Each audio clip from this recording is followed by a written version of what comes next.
Good evening, everyone. Welcome to a conversation about American Made this evening. I'm Gail Thomas Strong, part of the community engagement team at WFYI Public Media. We look forward to Mariam leading our guests into a deeper look at the stories and implications found in American Made, what happens to people when work disappears. Well, we're grateful to Farah and to Penguin Random House for inviting WFYI into this work. And if you haven't had a chance to purchase the book, we've placed a link for Indie Reads, our local partner, in the chat. Our plan for this evening is conversation, including with you who are joining us on Zoom. Please place all your questions in the chat, and we will move to those a bit later in the event. But please, we encourage you to type your questions in at any time. And now, let's meet our guests. Shannon Mulcahy is a resident of Whitestown. Shannon is a former employee at the Rexnord manufacturing plant, where she became the first woman to run the factory's dangerous furnaces. We had the pleasure of meeting you 4 years ago, Shannon, and we appreciate you being here with us again tonight to continue this story. Thank you. Farah Stockman joined the New York Times editorial board in 2020. She's also worked at the Boston Globe, and in 2016, she won the Pulitzer Prize for a series of columns about the efforts to desegregate Boston schools. We had the pleasure of welcoming Farah to WFYI when she began reporting the story that you'll hear about this evening. And finally, Mariam Sobh is the host of Indiana Public Broadcasting Station's statewide talk show, All In. At various news outlets, she has served as a reporter, editor, news anchor, and producer. We're eager for Mariam to launch this conversation. So Mariam, please do. Thank you so much, Gail, and thank you to everyone for being here tonight and for the audience that's joining us from all over the place. It's great to be here. I want to start, Farah, by talking about the book American Made. It's a very fascinating and riveting read. And what I'm curious about is what compelled you to dive into this topic about the working class from such an intimate perspective. Well, I started this book literally on election night of 2016. I was really surprised that so many millions of Americans had elected a man who had never served a day in government. And now he was the president. And so I just wanted to know why people cast their ballots. I'm from the Rust Belt. I grew up in Michigan. So I started asking around, why Donald Trump? And people kept saying, oh, he's going to save our factory. He's going to bring the factories back. And at the time he did a lot of rallies where he would ask factory workers to call out their years of seniority if they worked at a factory that was moving away. And so I decided to find a factory that was moving to really understand, like, what does that feel like to be told that your job is disappearing because these people over here are going to do it cheaper. And so I settled on the Rexnord plant in Indianapolis, which Trump had tweeted about in 2017. And I followed them for about 7 months as the factory shut down. What made you want to write this sort of from this intimate perspective versus just like some general like newsy type?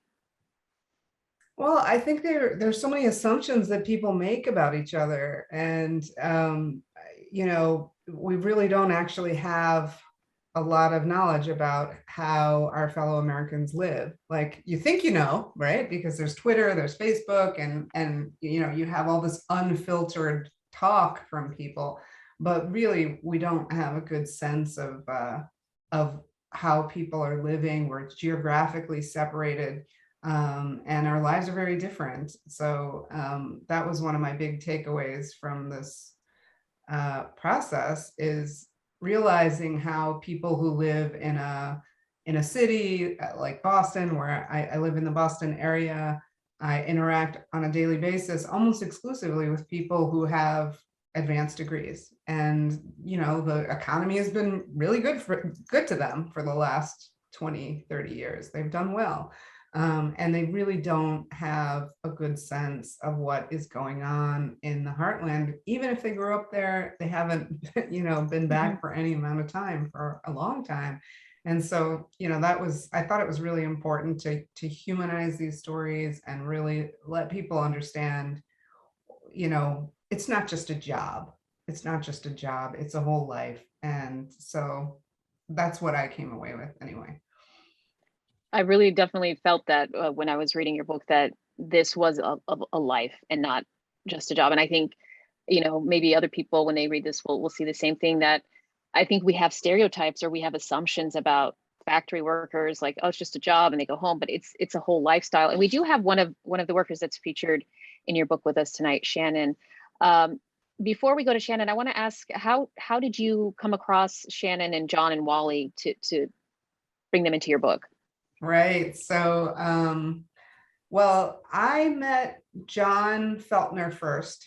He's one of the 3 people I followed. He was a diehard union guy, a white man who was the grandson of coal miners, great grandson of coal miners. And he was very upset about the move. He was going around the plant trying to get his fellow workers to refuse to train the Mexican replacements that were coming in to the plant. And he thought this could maybe save the plant, or at least it could give the company a black eye. And I also followed Wally Hall, a black man who was a bearing assembler, and he had a different attitude. He was kind of optimistic. He was a believer in the American dream. And I met them both. I met John at the Union Hall, and I met Wally at a rally. But I knew there were women working in the plant, and that was fascinating to me because, you don't think female when you think steel worker. And so none of the women who hung out in the Union Hall wanted to talk to me for any length of time. So I looked on Facebook. I literally was just trolling on Facebook for a woman who worked at that plant, and Shannon was the only one who responded. Thanks, Shannon. You're welcome. Well, speaking of Shannon, tell us, what was it like? What was your initial sort of reaction when you were approached for this project? Well, at first I was, like I told Farah, I was scared. Like I turned it down meeting with her, first. And because I was worried about my severance, and, because if the company found out, they probably would not give me my severance or whatever. I just didn't want to risk it. And I was really nervous about meeting with her, and I finally did. And then I just started talking. And I don't know, something about her. Usually, you think journalist, oh, she's gonna make me look bad. But she gave me her word, and she kept her word. And I really respect that. So I went ahead and just started talking and just told her my whole life story, just about.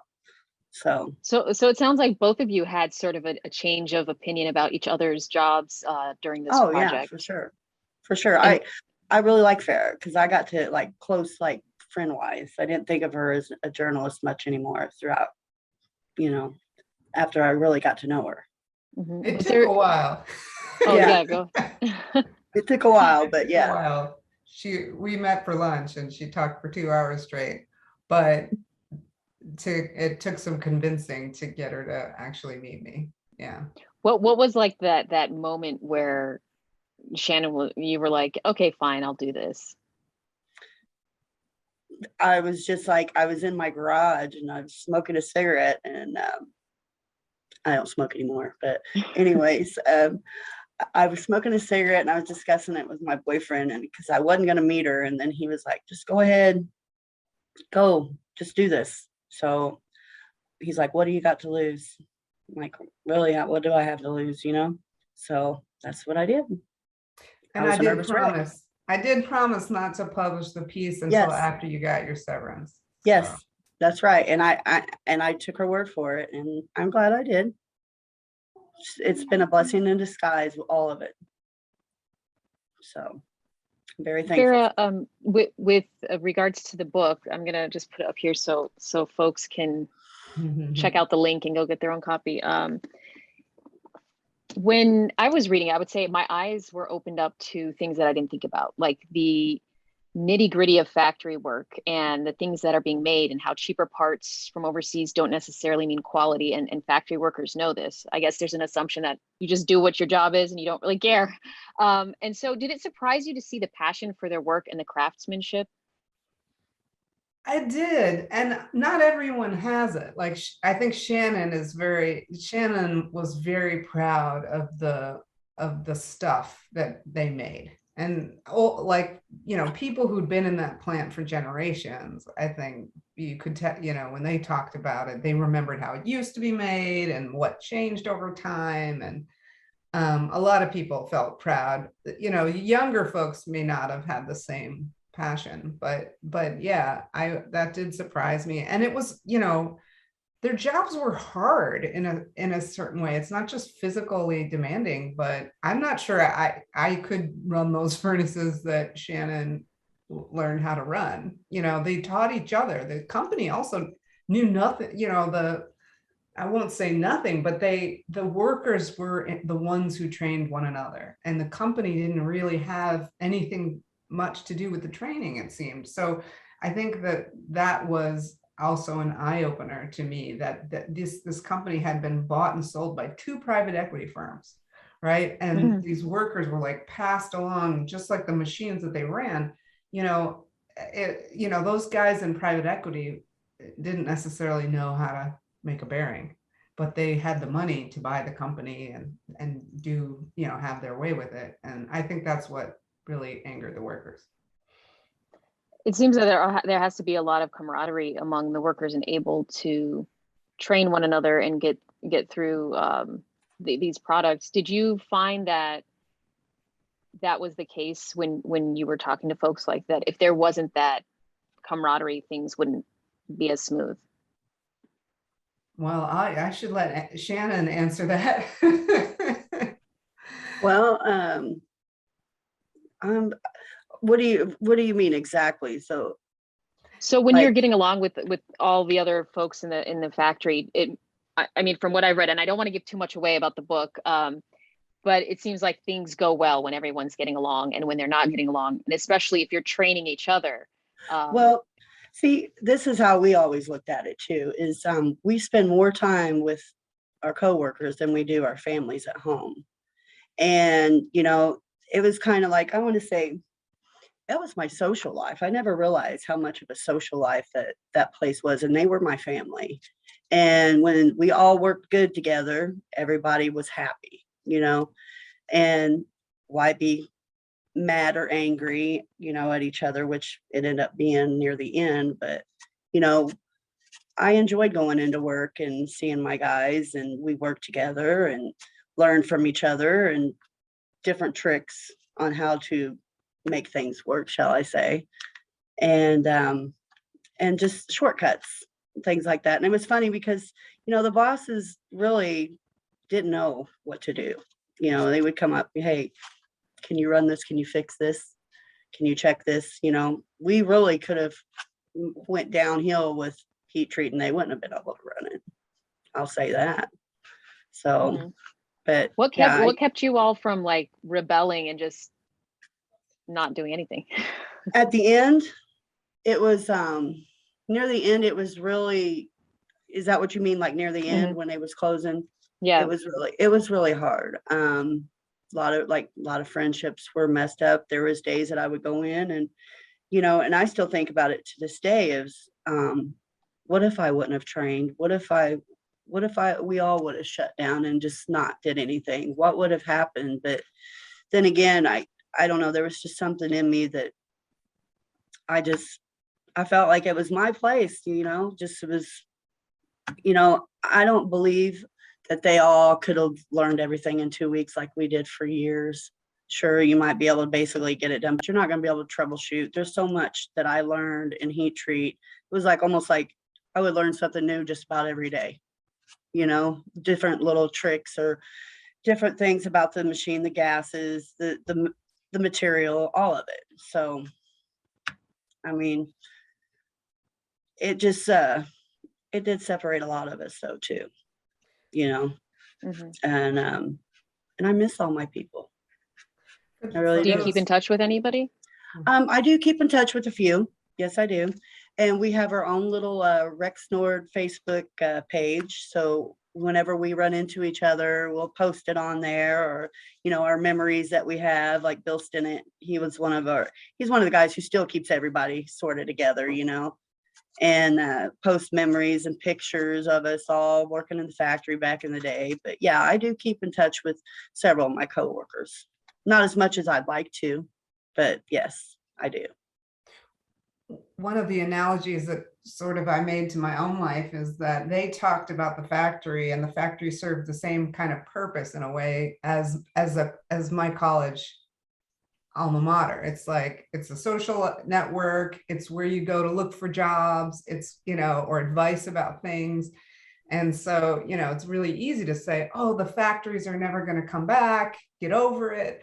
But like, can you imagine being told, oh, the colleges, they're gone, you know, just get over it. Like, you know, it's there's such a foundation there that you can really see it where people end up, even job wise. A lot of them are helping each other get on at the next place. But I also wanted to say that during the time that it was shutting down, for those who haven't read the book, there was a lot of turmoil around this question of, do you train or do you not train? Should you, you know, stand with the union and refuse to train, or should you go ahead and train your replacement from Mexico? And so this was kind of a microcosm of what was going on in the country. You had, you know, the election, you had this plant moving, and then you had these replacements from Mexico coming in to learn the jobs, all happening within 3 months. And, you know, friendships just disintegrated over this. One friend trains, the other doesn't. And a lot of the Black workers who saw, you know, Wally, who saw John going around, and a lot of the union guys going around saying, don't train, don't train. A lot of the Black workers were saying, well, that's kind of racist. Why not train the Mexicans? Like, you know, I remember when you didn't want to train my uncle. I remember when you didn't want to train my grandfather. So it brought up a lot of feeling. And even Shannon, Yes. you know, she had worked her way up through a lot of, you know, when she initially was put in the heat treat department, they didn't want to train her either. And she had to overcome a lot. Mm-hmm. So what I found is that everybody came at this story from their own kind of unique personal history, and it sort of prevented them from being able to speak with one voice when the factory closed. Speaking of the race aspect, how does that come into the conversation of who comprises the working class? What did you come away with? Well, we have this, you know, it's like almost a shorthand in a lot of the media stories. Oh, the white working class, but the working class is very diverse. It's not white. There were a lot of Black workers in that plant. There were a lot more Black workers in that plant than there are on my newsroom, you know. and so, you know, that was, I think, you know, there were Asian workers as well. There was a Japanese woman, there was an Indian woman. Like, so when you start to hear them talk about each other, you can see that it was much more interracial than a lot of people assume.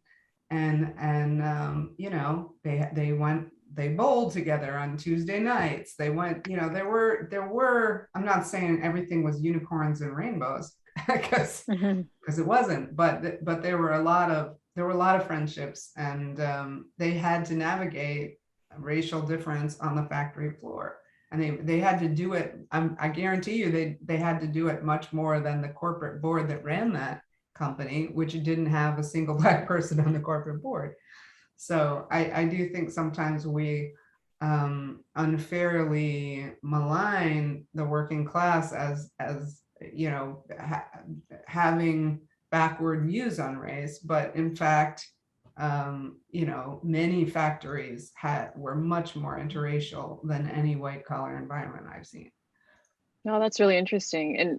And Shannon, for you, you mentioned earlier that it was like a social life for you. That was where your social life was. How did you deal with things once everything shut down and he had to leave this place he'd been for so long? Well, honestly, I had a lot of trouble with it. Loneliness, depression. At first, I thought I could keep myself busy with a lot of things around the house with Carmela, and which I did have a lot, but it just wasn't the same. I really felt alone, honestly. I didn't have the guys when I come in the morning to say hi to go to the coffee table where we all drank coffee in the morning before we started our machines or whatever. And I still, to this day, truly miss that.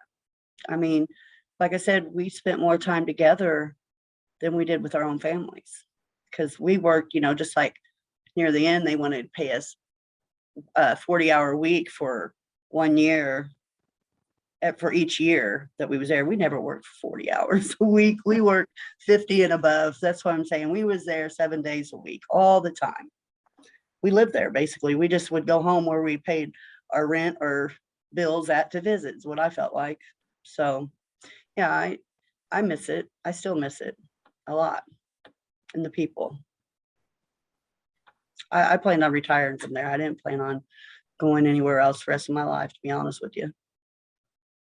So, Farah, were you surprised to see this dedication from the workers? I wonder because I'm thinking in general, again, my own assumptions here. People want to do a job and go home, but there's so much passion and dedication. I think anybody would be lucky to have employees that are this dedicated.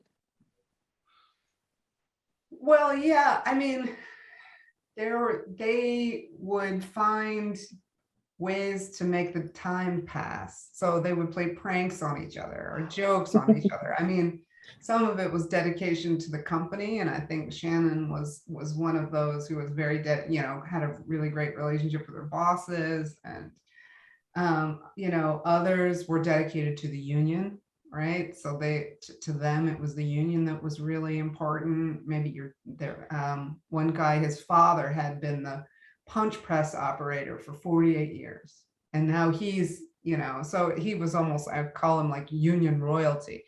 And so there was, a small group of people that kept the union going. So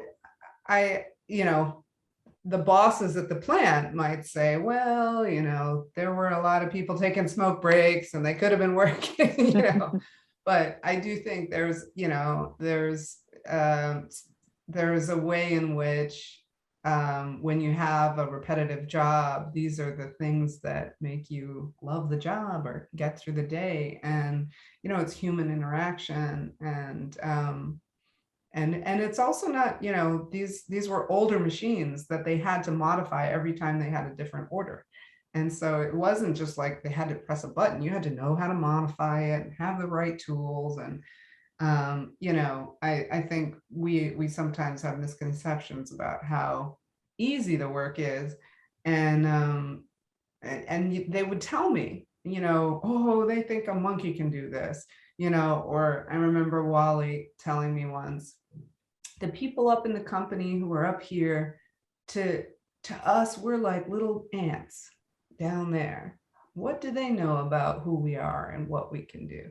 And it was just like, to me, what surprised me was the feeling that people looked down on them for their, this role they were playing, and particularly people with college degrees. And so they had one guy told me that anytime there was a meeting of people without any of the union guys or gals at it, they'd say, oh, that's the degree club getting together, the degree club, and so there was a sense of that there was a lack of respect for their knowledge, the knowledge that they had gained from experience.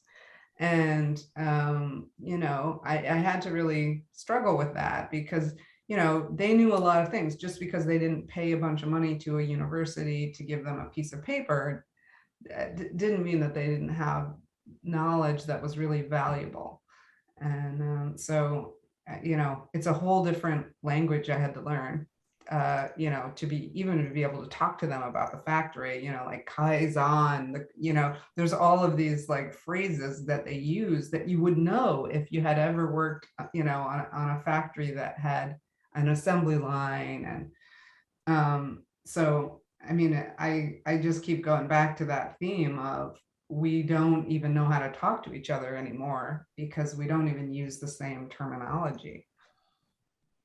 Yeah, that's so true. And what did you learn following Shannon, John, and Wally about the impacts of globalization and NAFTA and how that's impacting them and the working class in general? Yeah, so that was the big takeaway. That was the big takeaway, was the role, the anger at NAFTA and the role that globalization played in turning working class people and blue collar people away from the Democratic Party. One guy, I met him at the Union Hall, his name was Tim, and he said, my father would roll over in his grave if he knew that I had ever cast a ballot for a Republican. When I was growing up, the Republicans were for the greedy corporations and the Democrats were for the working man. And I always was told that you should be for the, you know, vote for the Democratic Party. And even John, he would tell his kids, like, if a Democrat's in office, old dad's got a job. If a Democrat gets out of office, old dad's out of work. And this was their mindset. And then Bill Clinton came into office and basically made the case that, hey, globalization is here. We can't turn our back on it. We've got to embrace it. And if we embrace it, we'll get more jobs. We'll get more jobs. We should do NAFTA. NAFTA was the first free trade agreement with a low wage country. And so he said, well, if we do this, then Mexico's going to get richer. They're going to be rich enough to buy our products. We're going to have more jobs than we lose. You know, some people lose their jobs, but we'll create more jobs. And illegal immigration is going to stop. These were all the promises that were made. And I wrote about foreign affairs for a major American newspaper and had never truly examined those promises.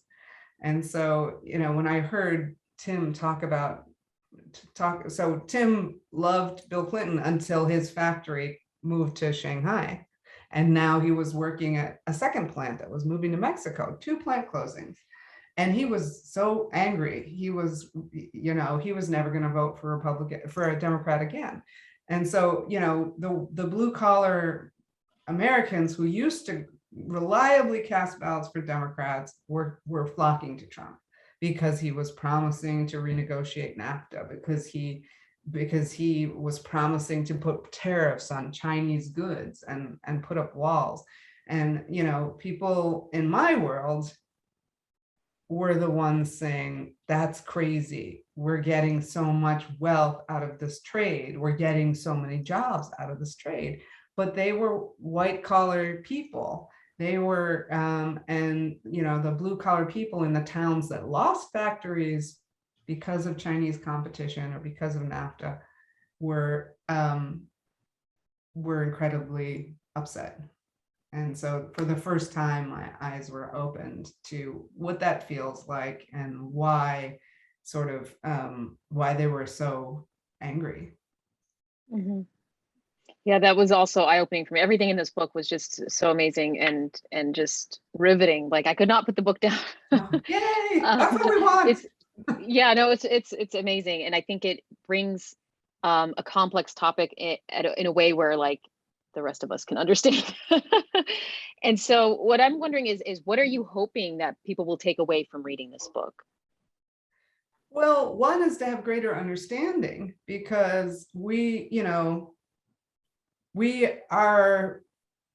an economy that's designed for people with college degrees, and yet only a third of American adults have college degrees, have 4-year college degrees. And so what does that, where does that leave us? And I think, I said in the book, if we were a tribe, if college educated people were a tribe, we would control everything. We'd control almost every single seat in Congress, every president since 1953, every editorial board, every trade delegation. And, it's just human nature that no matter how well-intentioned you are, you fight for those people, and for what, and you make decisions based on your own experience and what you know. And I think, a lot of the decision makers in the country are divorced from the economic realities of places like these factory towns that were hit so hard by NAFTA and by China's entrance into the WTO. And so, I hope people take away a better understanding so that they can make better decisions. And because I agree, we can't just put up walls and put tariffs. That's not my worldview. But we have to understand, rather than demonize people, we have to understand where they're coming from and figure it out, because you can't just tell people your factory's gone, get over it. Like, the jobs that are left are not as, there's very few people that I know from the factory who are earning what they used to earn. And that's the exact opposite of what every economist promised me when I was started in 2017. They were all, oh, they're going to get new jobs. They're all going to get better jobs. How many people, Shannon, do you think are making as much money as they were at Rexnord? I don't even know anybody who's making as much money as we were making. How much less are you making? Oh, I'm making now. I'm still making, the average is probably $10 less on the hour, but now this is the most, is $22 an hour. Okay. So, yeah. excuse me. So you'll see, someone like John, this is his second plant closing that he's been through. And Right. in the last 10 years has seen his salary go from $28 per hour to $25 per hour to $23 per hour to, maybe 18, around 18, or struggling to get a job that was around 18. And that's in the prime of your working life. Yeah. Right. Imagine what that looks like. And so then, on top of that, to be told, well, you're just xenophobic, or you're, people are seeing their prospects go down the tubes, and it's harder and harder every year to make it. And so, that's not a great, that's not a message of we're going in the right direction, right? Yeah. Yeah.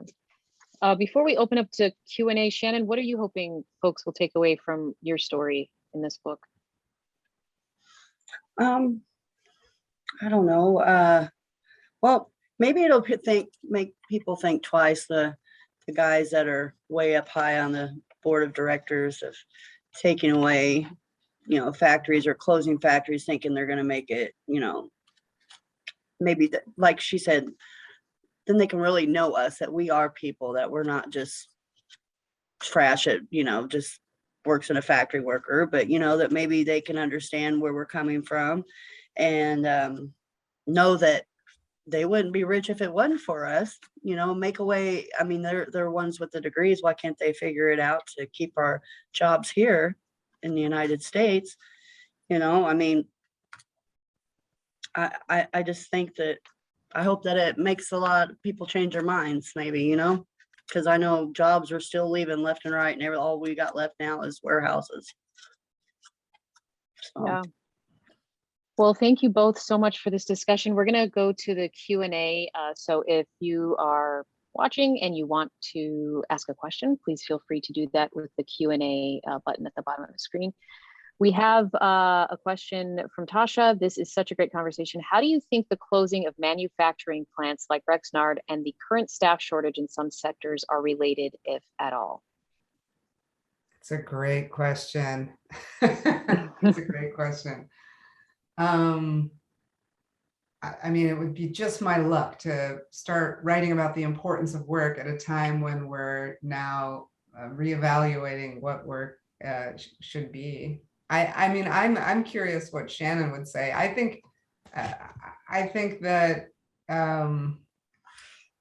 people do want to feel valued at their job, and COVID has given people a bit of a cushion if you look at, people have had, you know, through these payments over COVID, they've had a bit of a cushion to be able to breathe and maybe reevaluate what they want out of work.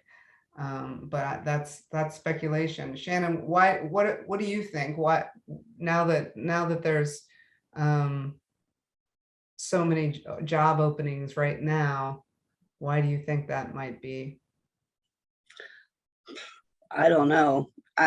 I'm very surprised, you know, but I think it's all warehouses. Yeah, That's- you think those jobs are probably not paying very much. Right. Well, I mean, what, anywhere from $15 to $19 an hour.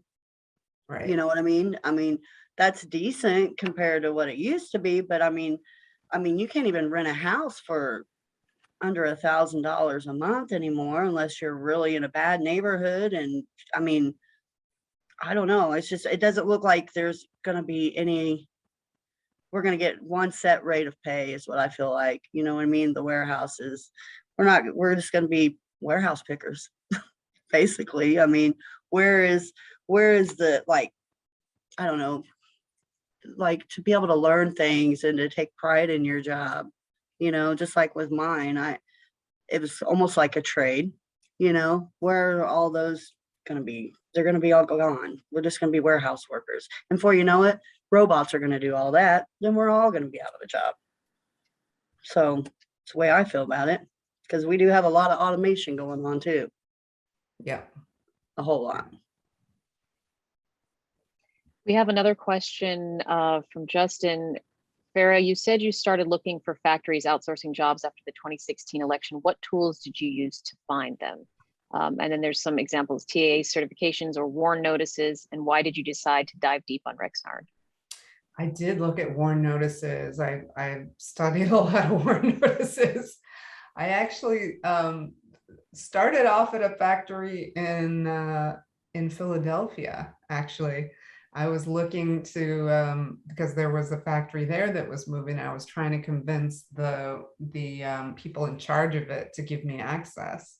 And had they given me access, I might have ended up writing it about this plant in Philadelphia that was closing. But in the end, yeah, Rexnord never even gave me access. So I just went straight to the workers and never really got a single statement out of them, hardly. Why the deep dive on Rexnord? It was a plant that Trump had tweeted about. It was a sister plant to Carrier, which Trump and Pence had done that deal to keep Carrier open for many jobs, but not all. And I don't know, I just pulled the trigger, and the union there was, you know, responsive. So I just went for it.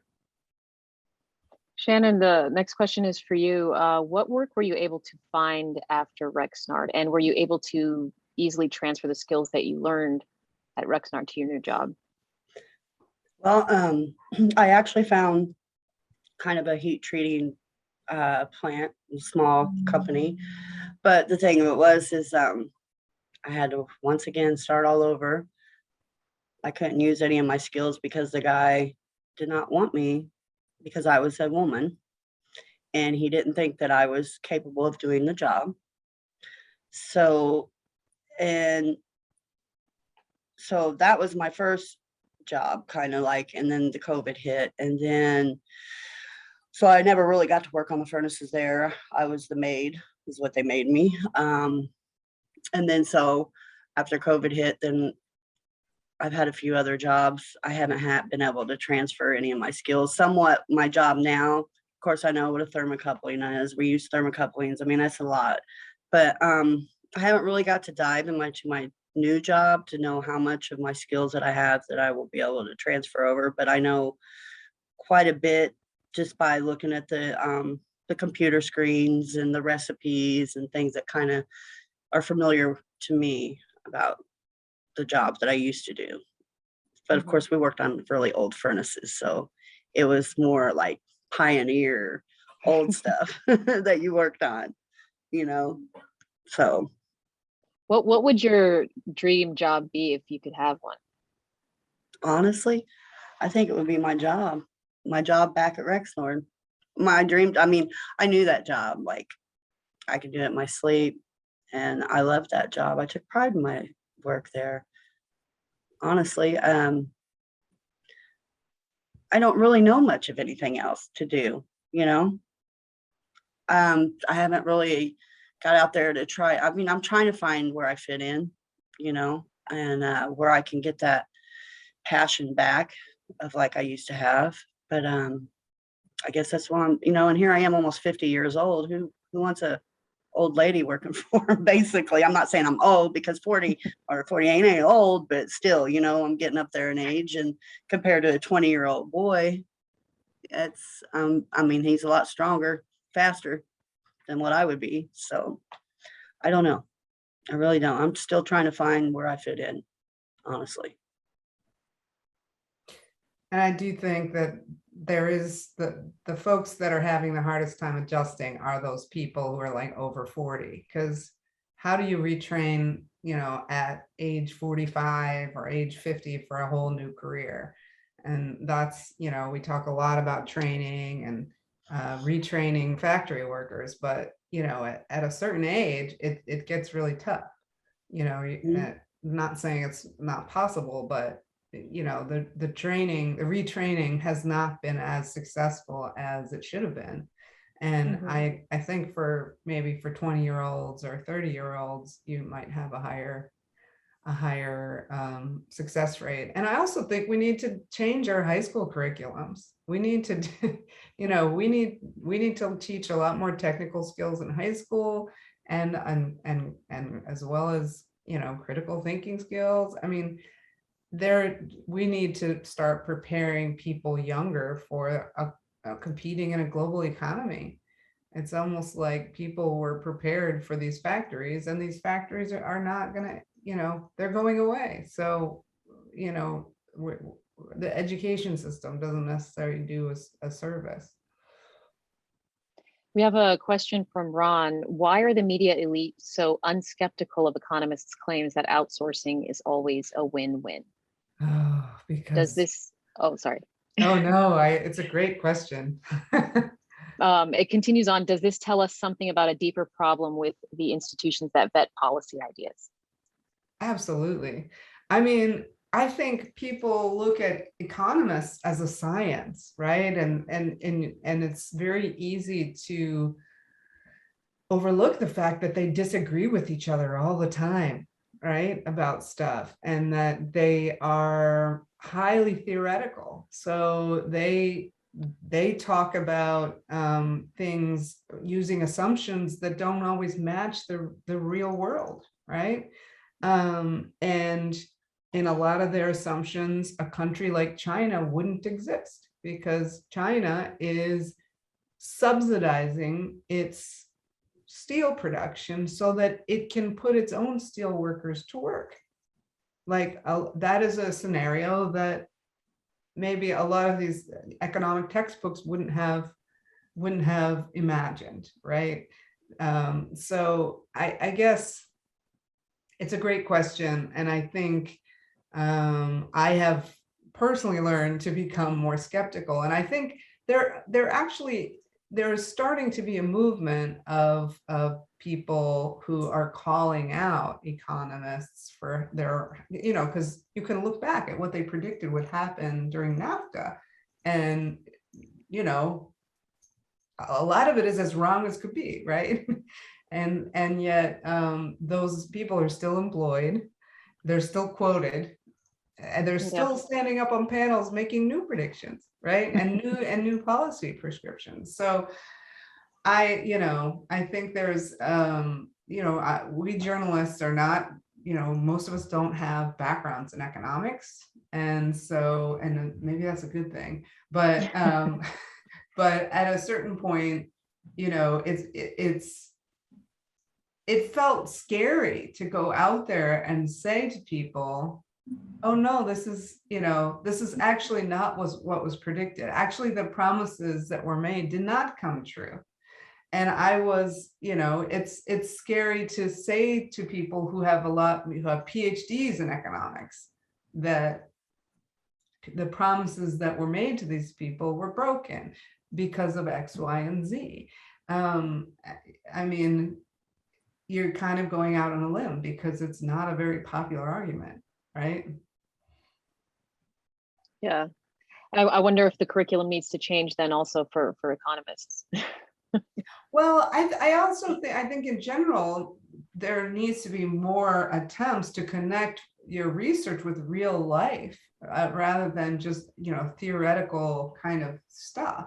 I remember asking one economist who was they're big cheerleaders for NAFTA. And I said, they had to acknowledge that there was a net loss of 15,000 jobs per year from NAFTA, not a gain.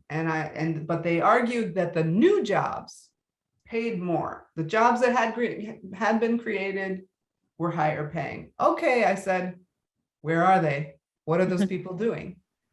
They couldn't tell me. They had to go and look at their spreadsheet and make some estimations, but it wasn't in their wheelhouse to have human beings behind the numbers.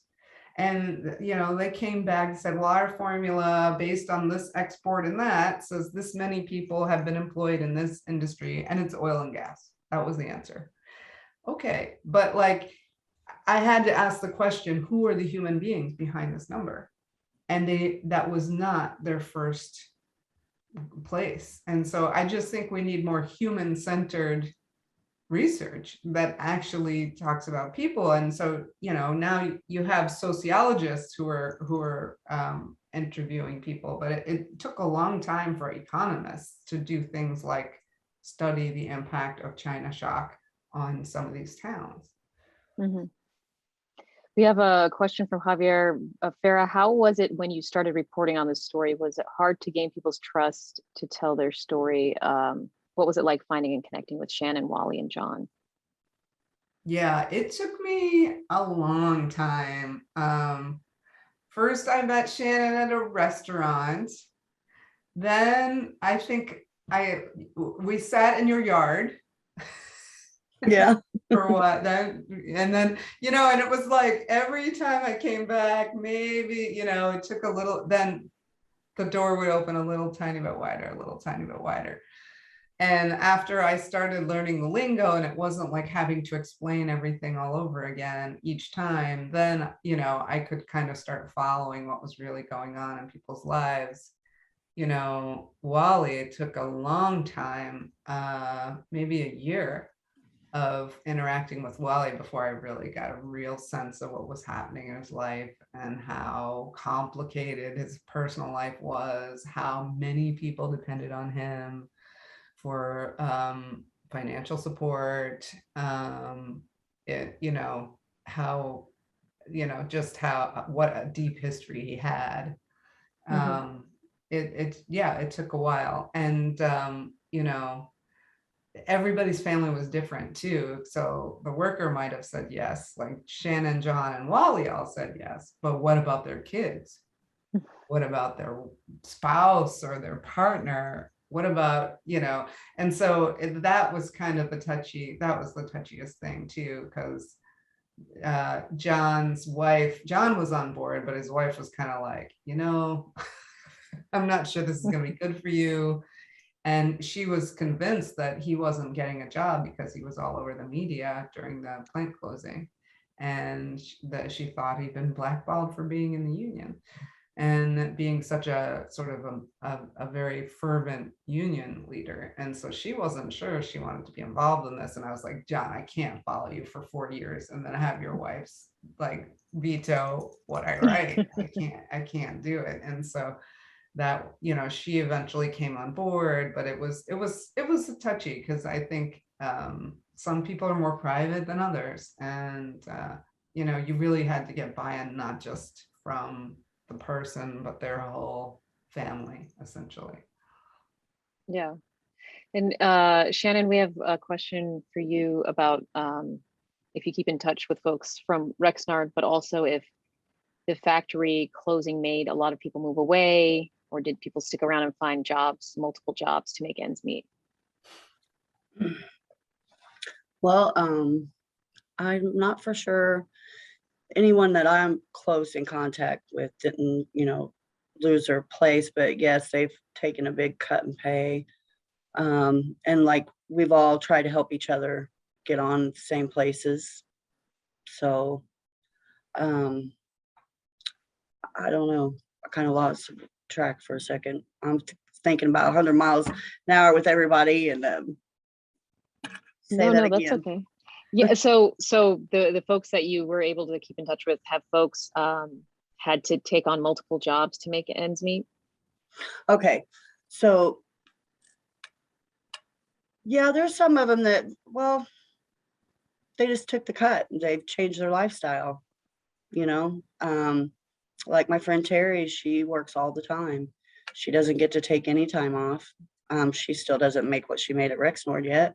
She's got in almost 6 years or 5 years maybe over at Allison's, I think. But yeah, it's not like it used to be. Everyone has had to change their lifestyle, including me. All of us have. We're taking a cut in pay. As we get ready to wrap up, I think we have about 4 more minutes here. Farah, we have another question. How will your book help convince anyone to start working again under COVID restrictions? Well, I think people have a lot of money in their saving account now, and that's gonna eventually go away. Right. I think there were a lot of people who made more during COVID than they made when they were working. And so maybe for the first time in their life, they had money in their savings account and they can actually, afford not to work. What do you think, Shannon? I mean, I did very well when I was getting my COVID pay there for a while compared to what I was making at the other place. So yeah, I think yeah, a lot of people made more during Mhm. COVID. A lot not of people working, did a than lot. they made when they were working. So It's like you're having to force people to go back to work now, yeah, for sure. yeah. I do want to say that that we see ill effects though still of not working. The longer you remain unemployed, the harder it is to get a job. And you see from studies all over the world that there's a link between mental health and working. So people who are out of work are much more likely to be depressed and anxious. And I heard that from Shannon and from others. So even though people are staying out of work, doesn't mean they're happy. We lost 90,000 people during COVID to opioid overdoses. 90,000 people. That was a 30% increase. And so, just because people aren't returning to work doesn't mean they're doing great. No. And I mean, we know there's a link between unemployment shock, the shock of mass layoffs and opioids. And so I just think, it's not great to have a nation of people that's not employed. It's not healthy. Yeah. Nope. So I wonder, is there a part 2 for your book, Farah, in the future? Well, I don't know. Shannon, can I keep following you? Of course you can. Yeah, I'm sure I have a interesting, chaotic life. Mine. Well, I want to thank you both so much for taking the time to have this conversation this evening. Farah Stockman is the author of American Made: What Happens to People When Work Disappears. I feel like I want to do like a Reading Rainbow review here. And Shannon Mulcahy is one of the folks featured in this book. So you can get a copy. There is a link that was put in the chat and you can read your very own book because I will not share. But yeah, thank you both so much. I don't know if there's anything else anyone wants to add or if you just want to say goodbye. Well, I just wanted to thank Shannon for trusting me to tell her story and all the families. I don't know if there's anyone else on this call from Rexnord, but it meant a lot to me that people trusted me to tell their stories. It wasn't easy. And I'm just hoping that it can lead us to a better place as a country.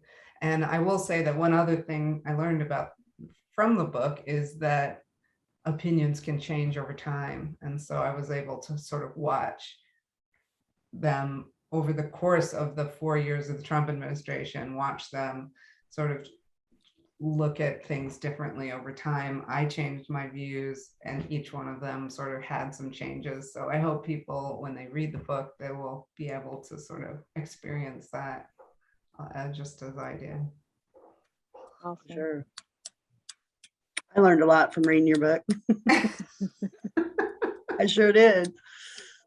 I enjoyed it. So actually, I enjoyed listening to you read it to me on the Amazon. I love the thought of that. Well, thank you so much for having us. It's really great to be back with you. And I wish we could do this in person. So maybe, maybe sometime in the future, we'll do something else in Indianapolis. I love Indianapolis, and I can't wait to go back. For sure. Definitely.